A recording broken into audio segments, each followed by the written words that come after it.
I am Kendi Badema. And I am Henry Igwebike. It's the start of a new day, and we are glad to have you on the show. We will kick off with today's newspaper review before diving into the main conversation of the day. Trust me, you don't want to miss a moment with us. You can join the conversation by dropping your comments, liking, and following us on all our social media platforms at Enterprise TV 7. Now, joining us to share the matters at hand is Innocent Aduluga. He is a journalist and a public affairs analyst. Good morning to you, Innocent. Oh, good morning, Harry and Kenny. Good morning. Lovely morning. Yeah, you're welcome. Thank you so very much for your time. I'd love us to start the day today with the Guardian newspaper. And we have the big story. Senate probes real derailments as new loans contract debt cause stir. Okay, on the top strip, we have PDP secures court order to proceed with national convention. And also we have court gives Nnamdi Kanu till tomorrow to defend terrorism charges or waive rights. We also have troops repel Boko Haram attack in Borno, kill terrorists.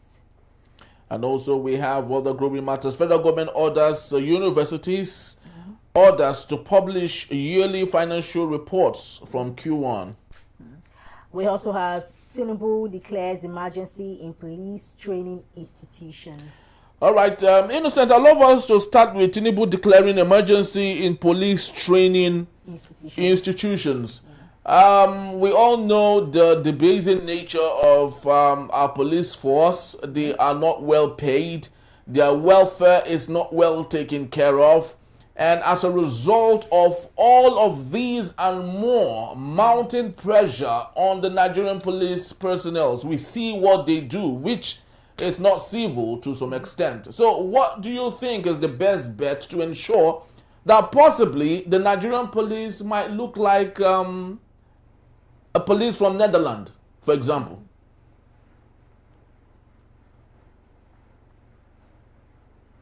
Miracle, Henry. You see, it begins with the recruitment. If you travel, say, in a country like in the United States, if you want to join the police today, you stand up, walk to the police station, you are attended to train, and within the stipulated period, you get absorbed into the police. And you are to police that your community where you applied to police. You see, but in Nigeria, the policing is taken out of the local government. It's a federal matter. The government seasonally announces recruitment, and then everybody apply by buying and paying money to buy a form.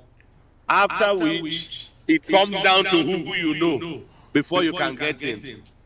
So lots of new police recruits, if you go and ask, will tell you it's down to man no man. By the time you get in all of this, if an investigation is to take place, I can assure you that no truth will come out of it. Somebody like me who got in via one godfather will not speak anything that will expose that godfather who has a godfather who has a link up the ancestral chain. So, and again, you find policemen at parties carrying handbags of governors' wives, senators' wives, guarding children of rich people, bankers, and all of them. And so the place where thorough policing is needed, you are sitting in a bus. Two Agberu have just broken the mirror of a bus for not collecting this and that. Policemen standing there and looking the other way. And so we are, I don't know, we are in terrible times, Henry. It's difficult for what to say. So, mentioning Netherlands, Henry, you should have started with Ghana or Togo. Or Benin. Yes, of course, because we have it in Africa, right? The best, most professional police force in Africa, Morocco, Togo, and Benin. Oh, Togo is yes, Togo, right? And Nigeria, I do not know where we belong at this point. Yes. No, Henry, you know, when you travel out through Badagry and you are driving in Benin, in Togo, our neighboring country, when you get to their checking point, The policemen sit approximately 10 meters from the road. But you will park and wait for them. You will just park. They will walk up to you unhurried. Bonjour, they will greet you politely, take you on. But here, it's a relief that the policemen are not standing right at the place. You zoom past. So Nigerian police are specialists at being discovered at bad road points. Some people say it is because of police we can never have good roads in Nigeria. So you cannot speed past. When you slow down, the police can now pounce on you. It's a serious matter. Do you see this as a genuine reform effort or just a political gesture? Nigerians hope it is genuine. But it is yet in the history of Nigeria since 1960 to see something that started and ended genuinely. Let's believe President Tinubu on the brink of breaking that record.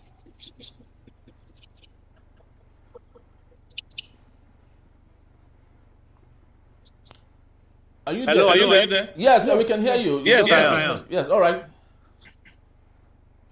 Yeah, so you can continue on your submission. You were saying something just before we had that little short cut in transmission. No, I was responding to all right, so I would love you to take on this particular matter too. Troops repel Boko Haram attacks in Borno, kill... all of these investigative reforms. Okay. We are yet to see any that ended well. Let's believe that President Tinubu is about to set the record straight for the first time. All right, that's good. Yeah, and so I would love you to take on this particular matter, that troops repel Boko Haram attacks in Borno, kill terrorists. Do you think we should celebrate this? Because now we know that they killed terrorists. We don't have the information of how many soldiers were killed. Just yesterday, a lawmaker lost a soldier that was going with him and some other police officers. He escaped, actually. So do you think all of this ping-pong game that the Nigerian army is doing with a terrorist is sincere? Do you think we have what it takes to totally extinguish terrorism and insurgency in Nigeria? What we do. What we need is not weapon. What we need is not money. What we need is not equipment. What we need is genuine political will from the government, Eric. That's what we need. Good. So how do you think, or there is this specific question I really want to ask him. Okay, so as the government effectively address the socio-economic roots of terrorism? I can say strongly that the government has been very busy. The government had committed budgets, sent soldiers. We are in a country where families are beating terrorism out there in the Northeast. So many victims, including high top-ranking men from the top echelon. But indeed and in truth, the government has been huffing and puffing. We are yet to, we live in a country where even this week, there are news that arrested people to answer to terrorism charges have been beneficiaries of jailbreak. Sometimes the government will tell you, oh, they arrested members from Killer Fulani headsmen, Boko Haram, or wherever, and the government tells you they've released them because they repented. Such people who slit the throat, who commit infanticide, who rape and kill women, who burn harvest of farmers, the court is waiting to serve them justice. The government tells you they repented, they set them free. So all of this mocks the effort of the government, even when they seem to be genuine. So that's why I said, what we need is genuine political will from the government. Very well said, Innocent. Now let's move on to the Daily Trust newspaper. We have the big story: misinformation behind U.S.-Nigerian tension. Experts, allies declare support. Okay, we also have Tinubu 6 NASS, that's NAS approval for 1.15 trillion naira loan. And also we have woman kidnaps herself to extort money from husband. Should we blame Tinubu for this one again, or but when I saw the story, who do we blame? Should we blame the husband who is possibly stingy? Yeah. Yes. Okay. So that was what I sensed in the story. So, Innocent, I'd love you to speak to Tinubu 6 National Assembly's approval for 1.15 trillion naira loan. Remember, this is a domestic loan, and the same Bola Ahmed Tinubu said that he would not borrow domestically. He has met his target, and now he is begging Nigerians through the National Assembly to approve 1.15 trillion naira yet again, while we cannot say what he has done with the ones he has collected. Speak to me, please. But I have a question for you. This loan is to achieve what? Exactly, we do not know. Actually, it is meant to help for the 2025 budget. 2025 budget. Well, I would say that when a man receives 2 million naira as salary, there's a lifestyle he and his family can live. If his income shrinks to 800,000 a month, there is a lifestyle he will live. So if Nigeria is broke, the government should run a budget deficit. That's my take. If Nigeria is broke, we don't need loans to run the government, where the loans are not for production. That's why I asked, this loan is for what? The National Assembly should trim their income, their lifestyle, their earnings. The government should trim their income, their lifestyle, their earnings. Everybody who is in the country should adjust. Loan and loans upon loans plunges the country into trouble. I am against loans, Harry.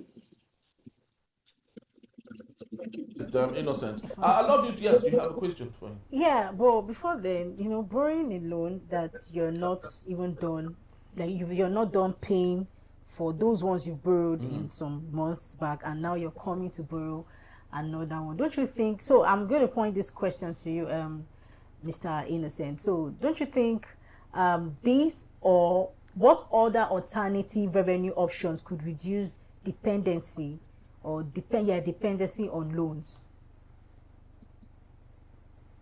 It's prudence. It's prudence. Kenny, we don't have alternative. I just said, as you are talking to me, if you are no longer at that income level you used to be, you cannot survive by borrowing.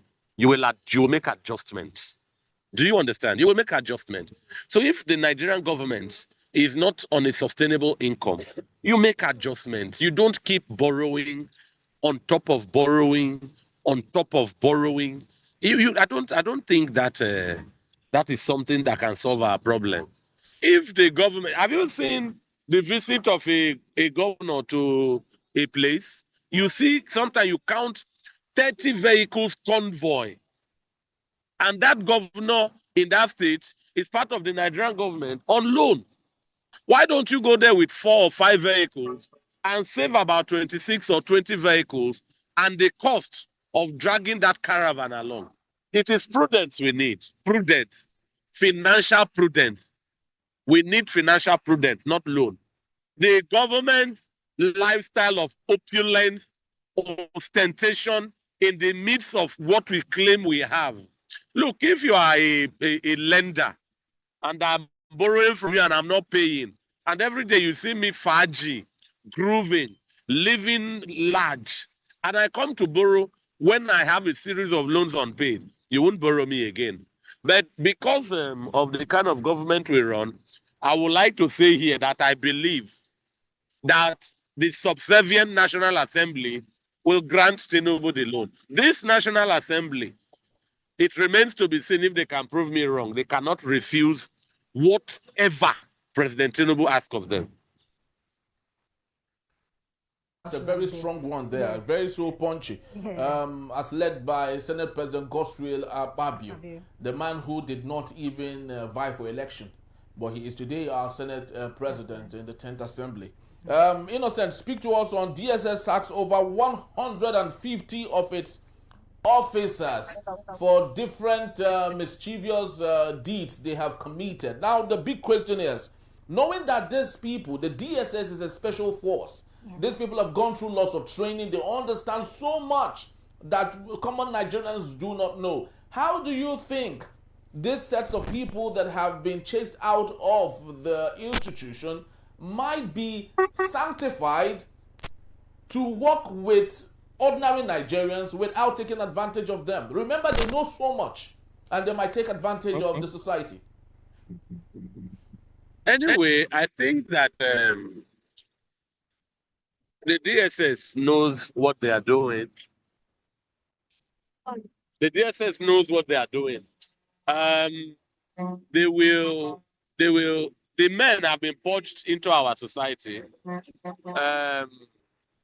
We cannot condemn them. I think you don't beat a man that is down. The DSS, everybody knows it, that allegedly they are an arm that carries out the will of the government.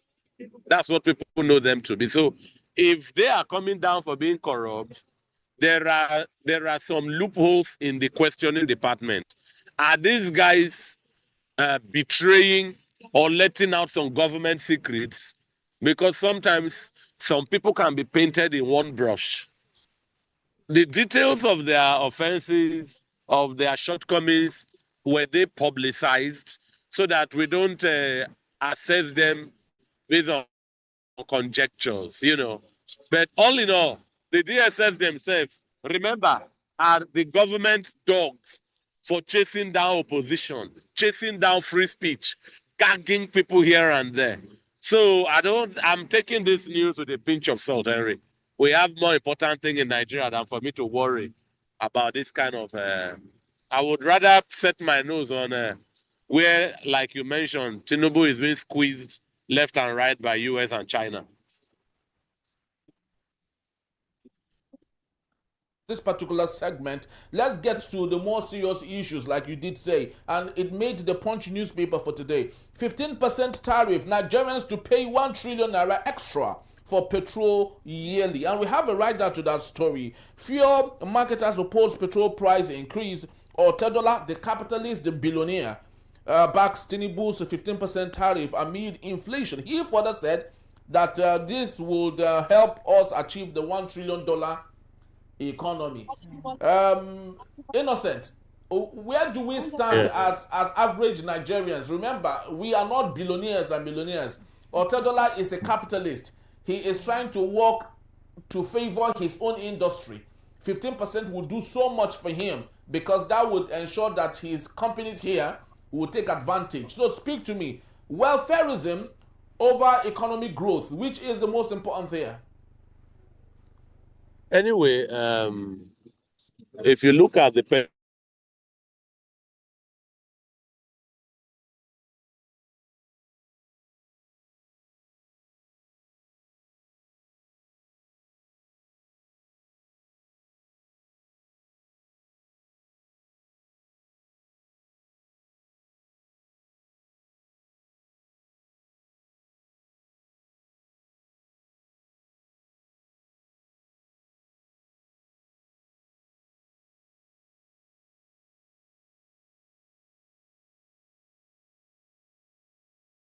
to the issue of that made on the Daily Trust newspaper that I asked you, woman kidnaps self to extort money from husband, and as from a woman's point of view, I did say it could be the husband is stingy. The husband has so much money. Because you support that? Okay, you support that women should. No, I don't. Sorry, I don't should support kidnap that. themselves and extort money from their husband. When I saw this story, I could sense that the husband, is that his husband was stingy or is stingy. Okay. He slash was. He's stingy. Or probably maybe there is something she wants from him, but he's not just providing, he's not just available. And that is a good reason no, it's not to a kidnap good yourself. reason. No, it's not a good reason Yes. to kidnap yourself. Okay. But for the fact that, okay, let me even show this man Pepe, like let me put him on that hot seat. Yes. But I don't support the But fact that's that wickedness. no, sorry please, and we are trying to, climb my just It's hold on. wickedness. No, it's I'm not. No, wait, just hold on. Yes. I'm not supporting the fact that she kidnapped herself. I'm Okay. supporting. I'm just talking about the fact that okay, you wanted something for your husband, you could go through another route rather than kidnapping yourself, because I mean it's human, because you are like, okay, you want to extort, you want to get more money from your husband, you think that your husband does not want to give you everything or any. That's why I'm a woman, right? So I feel that there are lots she might want. Probably maybe she might want just normal skincare product, or she wants to, she needs food, money for food for the children and all of that. That's if they have children and all of that. But she's feeling that maybe the husband is not really capable enough to provide. So she's like, okay, well, let me do something. No, and because I think all that of this story you're trying to paint now, you are making it look like you're excited that the woman kidnapped herself to extort from her husband. No. I'm not excited about woman it. For woman. You're supporting your fellow woman. Okay. I'm not supporting the fact that she kidnapped herself. I'm looking at the fact that okay, she might need something tangible from him. Probably maybe she has been asking for a particular stuff, and maybe the husband has been shying away from the responsibility. So she could now, okay, maybe this is what I should do. But then kidnapping yourself should not be should not be, in fact, the actual reason you should even do that, to collect money from your husband. All right, so right now she's been arrested. What do you think is the best advice for the husband? Should the husband allow that she should be prosecuted? Remember, she's the mother of the children. Yeah. So do you think the husband should allow the police prosecute her, and she definitely will be going to jail for close to 10 years? Yes, about that jail it's setting. Yes, that is. Okay, so she should go to jail. No. It's okay, because I mean this is what the government. This is the judge. Like this is the judgment, right? Yes. So for our husband, I feel the husband should, the husband and wife. So he should. So they should settle. No, not really settle, but at least they should punish her. But at least the punishment should not be that long, right? And I think they should call the both of them and they should ask the reason. Well, there's no asking, because it's a criminal offense for you to kidnap anyone and even yourself, because you don't own yourself. The government owns every single one of us. So if you kidnap yourself, you've committed a big crime, and you should serve for it. And this, I guess, should be a welcome and a clarion call for women, no matter how difficult it is, going in a negative way to achieve that by wanting to get, on the side of your husband and maybe making him feel a little bit, I don't think it's the best bet, actually. Well, that's all we have for this particular segment. I'd love to believe Innocent will be around to take us on our main conversation when we return. China rejects Trump's military threat on Nigeria. In a bit, the Still Enterprise morning. Don't go anywhere. We'll be right back.